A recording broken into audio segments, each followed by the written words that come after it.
Entendendo a Bíblia em boa companhia e o transplante de coração. Na Bíblia, transplante de coração? Isso mesmo, você ouviu bem. Nós vamos tratar hoje do que aconteceu 750 até o ano 600 a.C.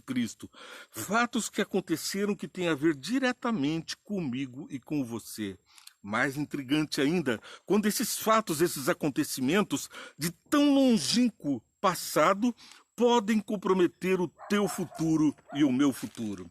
Nós estamos vendo aqui que no ano 722 a.C. é a promessa, a aliança eterna de Deus que é feita e repetida, novas alianças. É nessa época, 722 a.C., que Israel estava sendo dispersa. Havia sido avisado, chamado, inúmeras vezes foi convidado a se manter em lealdade e fidelidade para com Deus. Deus desejava manter esse relacionamento e, ao estar próximo do seu povo, Satanás não teria como chegar a eles. Estaria, portanto, protegido do seu povo, um a um, coração a coração, ligado com o coração de Deus. Mas um povo rebelde, obstinado, conforme diz a palavra de Deus, se afastou dos seus caminhos, se pôs ao longe dos cuidados do Pai. Aquele relacionamento não havia como ser estendida a ele a proteção adequada. E acaba então Israel a ser completamente espalhado, sumia o reino de Israel, desaparecia a paixão de Deus diante das suas próprias mãos. Depois, 607 a.C., ali estava presente já Judá. Primeiro foi Oséias, no capítulo 2, verso 18 e seguintes, quem disse que como um marido com a esposa infiel, toma sua esposa infiel, tenta Deus agora se colocar numa relação com Israel. Mas, assim como não conseguiu, Deus promete no mesmo livro de Oséias ser fiel com Judá. 607 a.C., 150 anos se passaram e Judá agora também se cambaleava, afastando-se do confortável caminho de estar nos braços do Senhor. Haviam eles estado na proteção e nos cômodos palácios celestiais diante de anjos e do próprio Deus, mas subverteram-se, traíram, esqueceram-se dos bons caminhos de estarem com o Pai e agora eram levados cativos por Nabucodonosor II à Babilônia. É com tristeza que o nosso Pai, um Deus de relacionamento e de amor, contemplava os seus filhos sendo levados por anzóis para a Babilônia. Estavam sendo desterrados, aculturados, levados para ídolos, mas Deus diz em sua palavra, como leremos logo mais adiante, que Deus permitiu isso para fazer bem ao seu povo. E onde estão então os transplantes prometidos no título? Depois da oração. Senhor Deus, nós estamos diante de Ti, pedindo um coração novo. Quebranta-nos, esforça-nos, dá-nos o querer e o efetuar. Abençoa todos que estão participando com as bênçãos que só o Senhor tem reservado a cada um de nós. Só o Senhor, com seus braços de amor estendidos, é que pode nos dar tais bênçãos. Guarda-nos do mal e faz com que todos que estão participando recebam o Teu Santo Espírito, em nome de Jesus. Amém. Bom, os versos que nos conduzem foram brevemente aqui resumidos, assim como nos 5 Minutos Vê Entende, o programa que você assistiu agora há pouco. São programas que vão diariamente ao ar, levando a mensagem da Palavra de Deus como uma verdade para os nossos dias. Não vamos pensar que esses fatos relatados para 720 anos antes de Cristo não têm relação conosco. São mensagens trazidas diretamente para mim e para você. Começo com Jeremias, capítulo 31, versos 31 a 34. Então, estão chegando os dias, declara o Senhor, quando farei uma nova aliança com a comunidade de Israel e com a comunidade de Judá, comigo e com você. Deus está dizendo de nova aliança, não porque alterou-se a aliança, mas porque nós quebramos a aliança. Foi quando Moisés desceu do Monte Sinai e viu que o povo estava se prostrando diante de ídolos, rompendo assim a tratativa que Deus tinha feito verbal. Não farás para ti imagem de escultura, um dos 10 mandamentos. E logo ao descer do monte, encontra o povo fazendo e adorando imagens de esculturas. A quebra moral aconteceu. Deus havia falado, todos haviam ouvido, mas a desobediência veio. Então Moisés não tem outra saída senão lançar as tábuas da aliança por sobre o chão, quebrando-as. Quebrou em demonstração de que aquelas tábuas que simbolizavam o escrito de Deus, o compromisso de Deus comigo e com você, com o povo, era um compromisso firmado em tábuas de pedra, mas essas pedras deveriam ser eternas. Agora estavam quebradas porque o povo quebrara a aliança. Não vamos esquecer que a areia vem da pedra. A lei de Deus está fincada em pedras pelo próprio dedo. Ele rasgou a pedra e escreveu ali os mandamentos. Assim ele deseja fazer no nosso coração de pedra. Os versos que vamos ler adiante vão mostrar como Deus pretende tirar de nós o coração de pedra e colocar um coração de carne. Colocar aqui os sentimentos dos seus mandamentos, para que eu, com amor, guarde os mandamentos e não seja, então, perdido, não esteja desterrado das bênçãos de Deus. Bom, nós continuamos a leitura. Não será como a aliança que fiz com seus antepassados, quando tomei pela mão para tirá-los do Egito, porque quebraram a minha aliança, apesar de eu ser o Senhor deles, diz o Senhor. Esta é a aliança que farei com a comunidade de Israel depois daqueles dias, declara o Senhor. Depois daqueles dias, são os nossos dias. A aliança que Deus vai fazer é com você e comigo agora, aqui e agora. Ele diz, esta é a aliança que farei com a comunidade de Israel depois daqueles dias, declara o Senhor. Porei a minha lei no íntimo deles e a escreverei nos seus corações. Serei o Deus deles e eles serão o meu povo. Então Deus está tratando aqui de uma outra cirurgia. Não é mais tirar a costela de Adão, é mais intrusiva. Ela vai colocar o dedo no coração do homem pecador. Vamos lembrando que as pedras quebradas, os mandamentos são eternos, mas o pecado, Jesus escreveu foi na areia com seu próprio dedo. O mesmo dedo que escreveu os mandamentos na pedra, escreveu os pecados na areia, porque com seu sangue ele lavaria na cruz.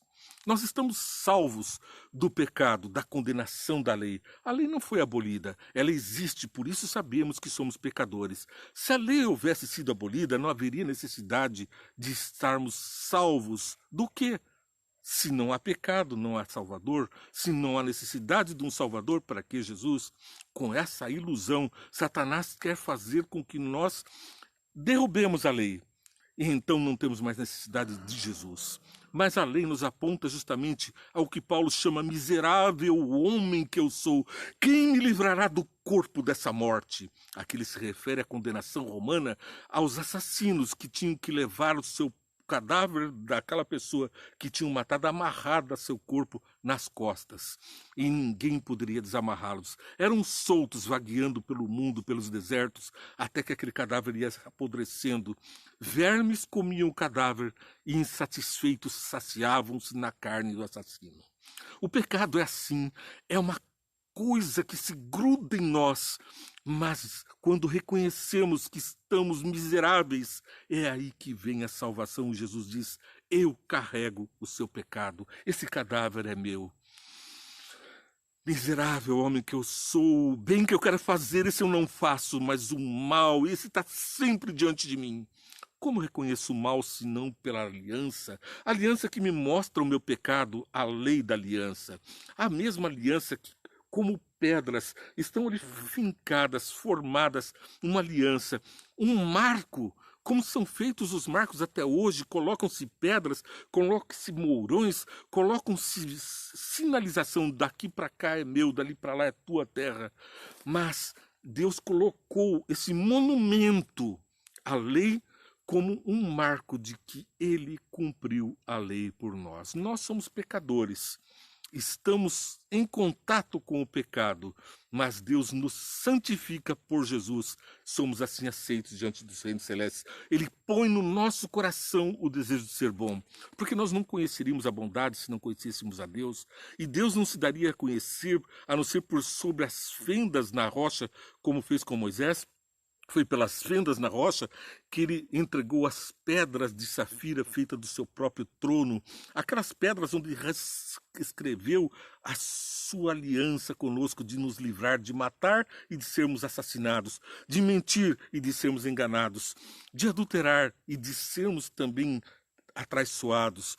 Todo tipo de mal Deus nos protege com a lei da aliança. Bom, vamos ver essa continuidade, porque Jeremias, a gente vê lá no capítulo 1 de Jeremias, que é o reino de Judá, 608 anos antes de Cristo.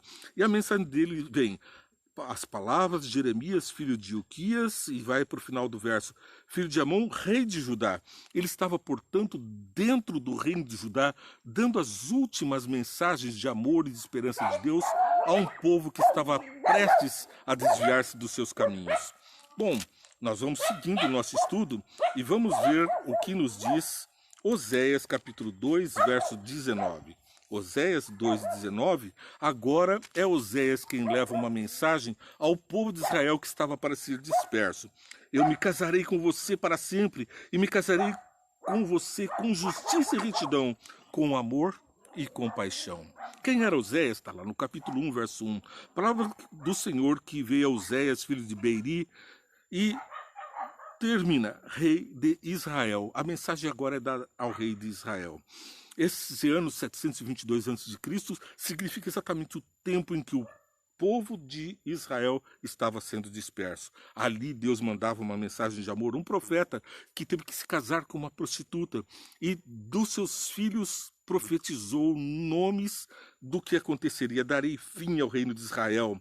Mas depois no verso 6...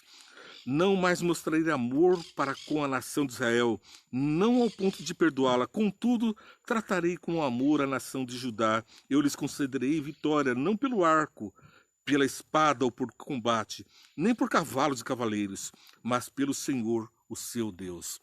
Nem por força, nem por violência, mas por toda palavra que vem da boca de Deus, vem a nossa salvação. Aqui Deus está profetizando que Israel fraquejou, mas ele continuava com Judá até mais 150 anos depois. E depois, comigo e com você, todo mundo agora está diante do alcance da graça do Pai. Todos estamos vivenciando o amor de Deus, as promessas, o encontro de Deus com o coração do homem. Bom, seguindo ainda no nosso campo de estudos, vamos ver Ezequiel. Ezequiel também não viveu muito distante, foi na mesma época. Ezequiel, capítulo 11, versos 18 a 21. Capítulo 11, versos 18 a 21. Eles voltarão para ela e retirarão todas as suas imagens repugnantes, os seus ídolos detestáveis. Darei a eles um coração não dividido e porei um novo espírito dentro deles. Nós temos um coração dividido. Estamos constantemente, miserável homem que sou, o bem que eu quero fazer, isso eu não faço, mas o mal, esse sempre me seduz. Porém, dentro deles, retirarei deles o coração de pedra, lhes darei um coração de carne. Ainda estava viva na memória daquele povo de Israel, entre o povo de Judá, entre o povo onde eles habitavam, a cultura dos egípcios, de quem tinham sido escravos. Sabiam que os faraós, e era costume dos ricos, que na sua morte arrancassem o coração de carne, e em seu lugar colocavam um coração de pedra. Assim, Faraó, ao chegar diante dos deuses, enfrentar o juízo, ao perscrutarem o coração daquele homem, encontravam um coração de pedra, e nesse coração não estavam registrados os males que ele havia feito aqui na terra. Portanto, escaparia imune aos juízos das divindades, dos deuses que eles acreditavam existir. Mas aqui Deus está dizendo: eu sou um Deus diferente, eu conheço o seu coração, sei que você tem um coração duro, um coração de pedra, eu tiro esse coração de pedra e te dou um coração novo, um coração sem pecado, livre do mal. Eu ponho em você o desejo. Aqui ele diz: retirarei deles o coração de pedra e lhes darei um coração de carne. Então agirão segundo os meus decretos e serão cuidadosos em obedecer às minhas leis. Eles serão o meu povo e eu serei o seu Deus. Mas quanto àqueles cujo coração está afeiçoado às suas imagens repugnantes e aos seus ídolos detestáveis, farei cair sobre eles a sua cabeça aquilo que tem feito. Obediência é também, nós somos alcançados pela graça, somos santificados pela morte de Jesus, porque conhecemos a sua lei e é a lei quem nos faz santificar pela vontade do Espírito Santo que opera em nós o querer e o efetuar. A partir de que recebemos a graça, nós temos a vida transformada, porque conhecemos os mandamentos. Eles são colocados no nosso coração, onde não podem mais ser esquecidos, não podem mais ser trocados, porque fazem parte do amor que temos, parte da relação de amor que temos também com Deus. Mas quanto àqueles cujo coração está afeiçoado às suas imagens repugnantes, os entregarei às suas obras. Bem, Ezequiel continua numa mensagem falando do transplante de coração. Ezequiel 18:31. Livre-se de todos os males que vocês cometeram. Busquem um coração novo e um espírito novo, porque deveriam morrer, ó nação de Israel. Por que você quer morrer?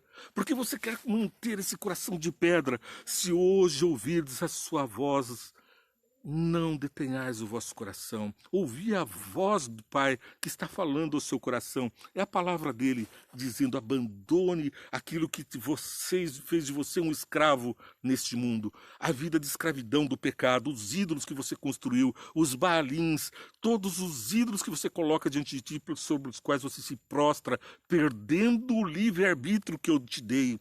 Eu te dei, quando te criei, a capacidade de ser livre.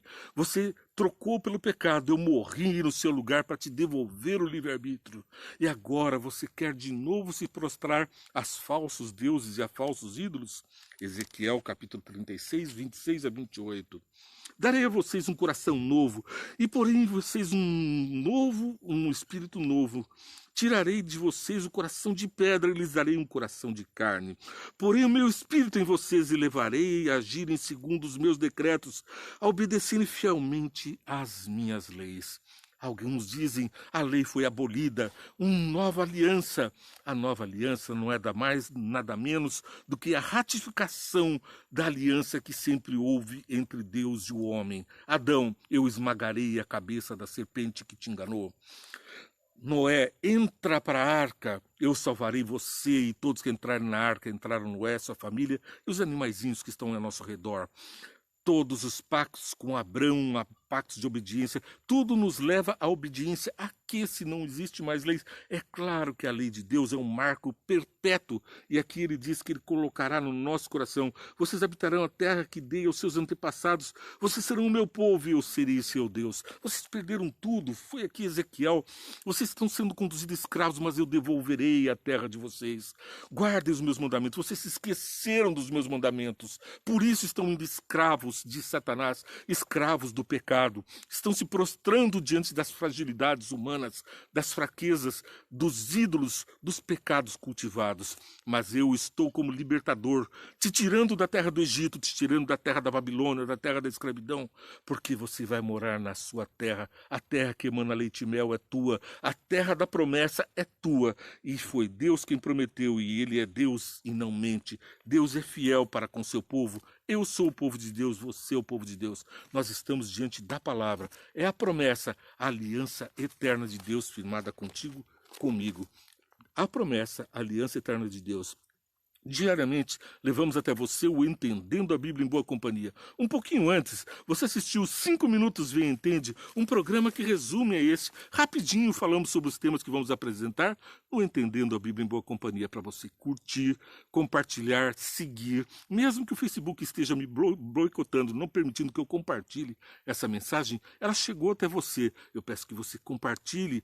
Você deve pregar esse evangelho a todo mundo. Assim, a mensagem alcançará muitos corações de pedra que precisam ser substituídos pelo coração de Jesus. Teremos um mundo melhor, um amanhã melhor e uma nova terra, minha e tua, emanando leite e mel. Curta, compartilhe, siga a programação, entre na página e curta essa página. Assim você assiste todos os vídeos e é avisado diariamente dos nossos vídeos.